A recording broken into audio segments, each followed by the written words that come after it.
పడవలు బయలుదేరవేయండి, ఎండెక్కుతోంది. ఆ బుట్లన్నీ ఇందులో పెట్టండి అయ్యా. ఇందులో ఇక్కడ పెట్టు.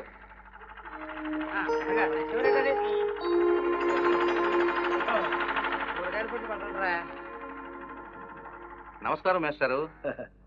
ఏమిటి ఇలా వచ్చారు? అదేమిటి మేస్టారు, మీకోసమే వచ్చాను. నల్లకోటు వారు నన్ను వెతుక్కుంటూ వచ్చారేమిటా అని. విశేషమే, భుజాలు పడిపోయే బరువు మూసుకుని వచ్చాను. ఏమిటది? 120 ఎకరాల భూమి మండువాలు వగిలి భవానీ గారు పోయాక ఆస్తి కోసం రకరకాల దాయాదులు కోర్టుకెక్కారు.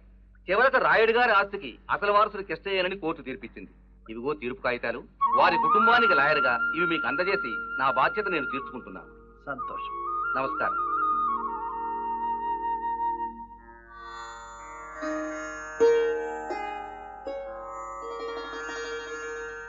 సీత, చూశావా మన కిష్టయ్య ఎంత అదృష్టవంతుడు?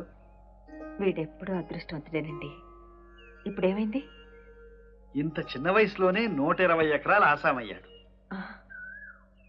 అంత ఆస్తి ఎక్కడదండి బాబుకి? ఎక్కడిదేమిటి, వాళ్ళ అమ్మమ్మది. ఆవిడ పోయింది కనుక ఇప్పుడు అదంతా వాడిదేగా. మరి ఆ ఆస్తి వాడికి అక్కర్లేదు అని చెప్పడానికి మనమెవరం? వాడిదని కోర్టే చెప్పింది. ఇవిగో కాగితాలు. కోర్టు చెప్తే అక్కర్లేదు పొమ్మంటే ఊరేస్తుందా? ఆ పాపిష్టి ఆస్తితో పొట్ట పోసుకోవాల్సిన కర్మ నా కృష్ణయ్యకు పట్టలేదు. ఆ ఆస్తి 2 నిండు జీవితాలను ఇలా సమాధి చేసింది. అదే కాదు, అందులో మలిచిన చిన్న గడ్డి పరక నీడ కూడా నా బిడ్డ మీద పడ్డానికి వెళ్ళలేదు.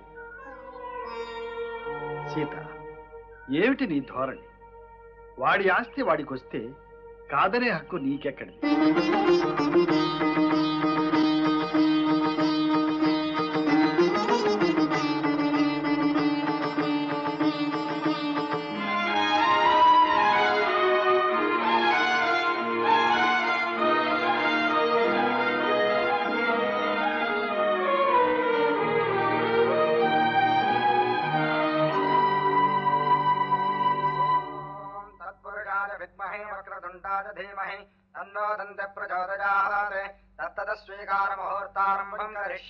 మీ వారిని పిలవండి.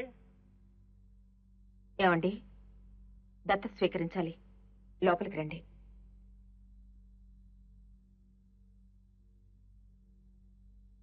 నేను చెప్పినట్టు చెప్పండి. అస్మత్ గోత్రాభివృద్ధ్యర్థం వంశాభివృద్ధ్యర్థం అనాథ బాలక రక్షణార్థం అస్మత్ వంశగురుద్వారా ఇదం పుత్ర స్వీకారమహం. శంకరం కదూ, ఏమిటిది? ఓ పక్కన దత్త జరుగుతుంటే మరో పక్కన కన్న తండ్రి వస్తున్నాడు. మాస్టారు, ఓసారి ఇలా వస్తారా?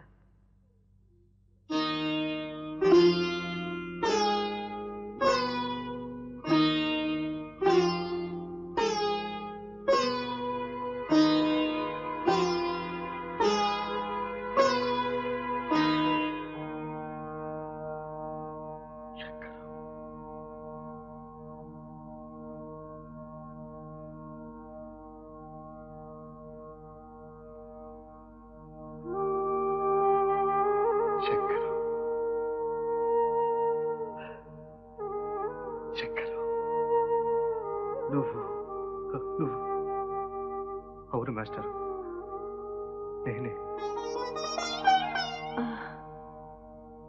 శంకరం.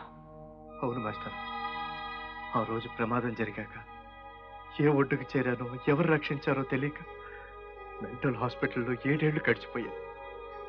ఓ స్నేహితుడు పుణ్యం కట్టుకుని మళ్ళీ నేను మామూలు మనిషిని అయ్యాను. కథ గుర్తుకొచ్చి మిమ్మల్ని వెతుక్కుంటూ వచ్చాను మాస్టర్. సీత, సీత, మన శంకరం. అమ్మా శంకరం,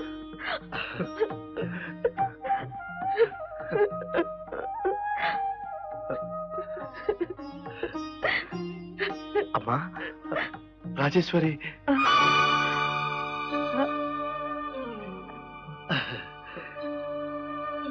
శంకరం,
తిలకమిడే కిరణాలే పొద్దుటి తూరుపు కందం చిన్నదానికి సింగారం సిగమందారం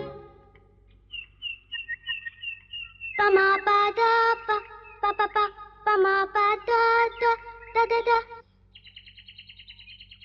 ఎదల్లో మోగి దరువే కదంగా నావే నడవా ఇలా నీలాటి రేవులో. ఈ పాట నీకెలా వచ్చు? నా పాట నాకెలా రావడం ఏమిటి? నా పాట నీ పాట ఎలాగైంది?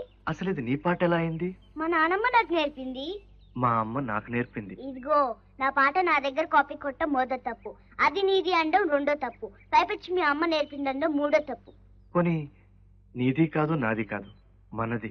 ఇదిగో నాలుగో తప్పు. మన ఏమిటి మన? నువ్వెవరు నేనెవరు? ఇదిగో గడ్డమబ్బాయి, నా పాట నా దగ్గర కాపీ కొడితే కొట్టాపో, నన్నే కాపీ కొట్టేసి కాకా పట్టేసి నువ్వు నేను ఒకటే అనాలని చూడకు. నేను కాదు, నువ్వే నన్ను కాపీ కొట్టి పుట్టావు. ఇదిగో మళ్ళీ ఐదో తప్పు. అసలు నువ్వు ఎవరివని? మీ నాన్నని. ఎవరని? మీ నాన్నని. చిపో పిచ్చడా.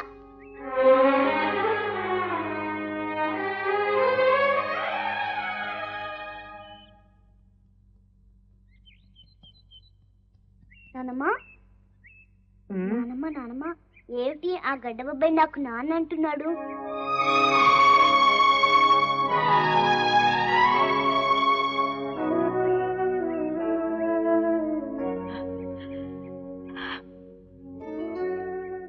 ఊరికి అలా చెప్తుంటాడులే, నువ్వు నమ్మకు. ఏమ్మా?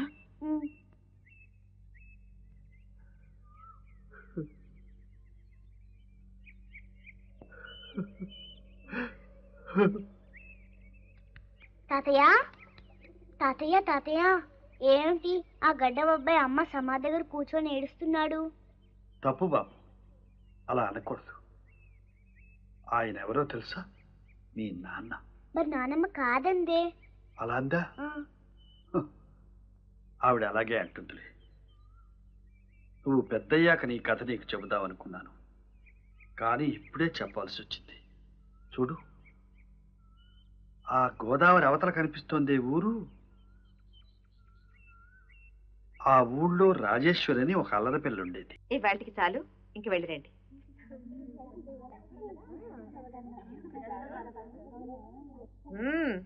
ఏంటి రాజశ్రీ, నీదా నీదా అంటూ సన్నసన్నగా గుంపులో చేరిపోయావు? ఊరంతా బలాదూరు తిరిగి అందరినీ ఆట పట్టించి నువ్వు ఆలస్యంగా వస్తే నేను చూడలేదనుకున్నావా? ఏమిటి ఊర్లో కబుర్లు? ఏమున్నాయి, రంగమ్మ గారికి ఏది ఈనింది. పాపం పోస్ట్ మాస్టర్ అమ్మాయికి ఇంకా పురుడు రాలేదు. అయ్యో రామ, దేనికైనా పెట్టి పుట్టాలి. అమ్మకి అసలు అత్తారింటికి వెళ్ళిపోయింది. వెళ్ళిపోయిందా? పోన్లే పాపం. సత్యమ్మ గారి అబ్బాయికి అప్పన్న గారి అమ్మాయికి అనుకున్న పెళ్లి సంబంధం కుదరలా. ఎందుకు కుదురుతుంది? నేను అప్పుడే అనుకున్నా, పంచకళ్యాణికి కంచరగాడికి పెళ్లి ఏమిటని, ఈ సంబంధం చెడిపోవాలని. పేరుకు పేరిందేవే కాని పిల్లలు వచ్చిందేవి. నన్ను అడిగితే నేను చూసి పెట్టిన ఎంత చక్కటి సంబంధం. ఓ సీతా మహాలక్ష్మి, ఓయ్ ఇక ఆపుతారా మీ మహిళా మండలి కార్యక్రమం? ఊళ్ళో సంగతులన్నీ తవ్వి చెవిలో పోసుకుంటే గాని రోజు గడవదా మీకు? మీరు మాత్రం ప్రపంచంలో వార్తలన్నీ రోజు న్యూస్ పేపర్లో చదవటం లేదు. ఈ ఊరే మా ప్రపంచం, మా రాజేశ్వరి న్యూస్ పేపరు. సర్లే, ఈ ఉత్తరం ఏమిటో చూడు. ఎవరు రాశారు? ఏమో ఎవడో. నీ వేలు విడిచిన పెద్దమ్మ అల్లుడి గోరు విడిచిన తమ్ముడి చెప్పు విడిచిన పెదబావ మరిది. అంటే మా తమ్ముడే. చాలా దగ్గర చుట్టం. అవునవును, చాలా దగ్గర చుట్టం. రాజేశ్వరి ఏం రాశాడో చదవే.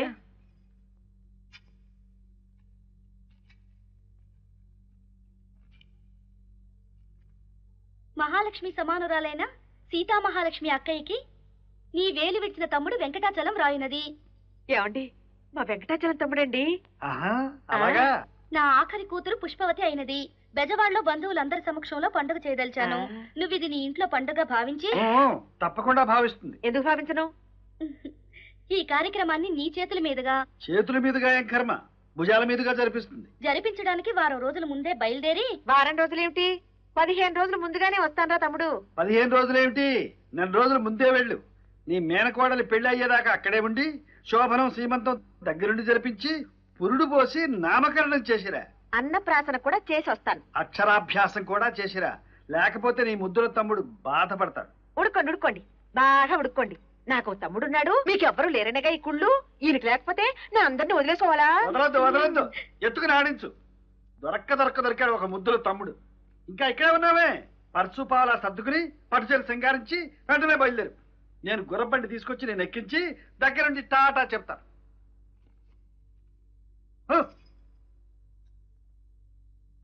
మిమ్మల్ని వదిలి నేనెక్కడికి వెళ్తానండి? వెంకటాచలం లేదు, ఏమీ లేదు. మీకంటే చుట్టాలెవ్వరు నాకు ఎక్కువ కాదు. మీకు నేను మీకు. మనిద్దరి జీవితాలు ఇలా ప్రశాంతంగా గడిచిపోతే నాకదే చాలండి.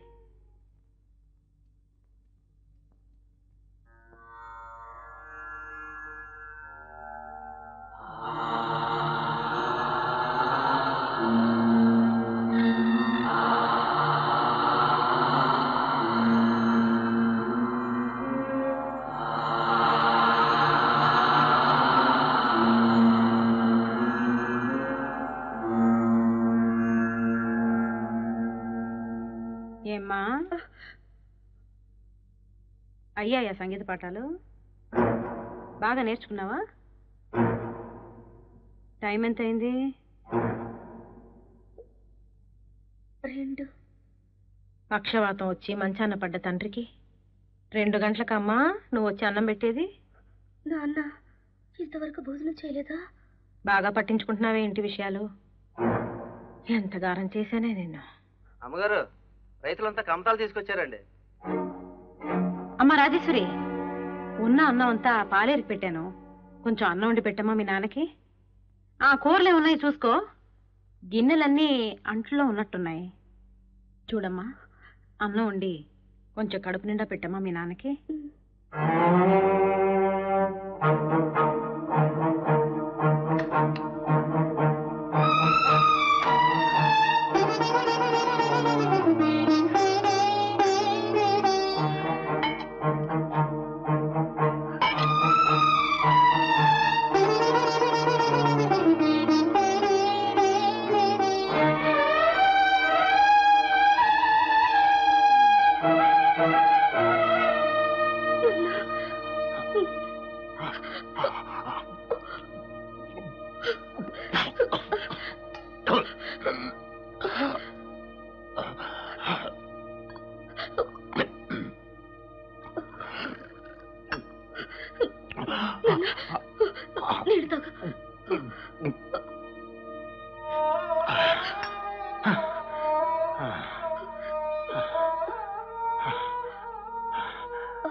అది నన్ను ఇలా మార్చేస్తుందని నీకు మాత్రం ఏం తెలుసమ్మా?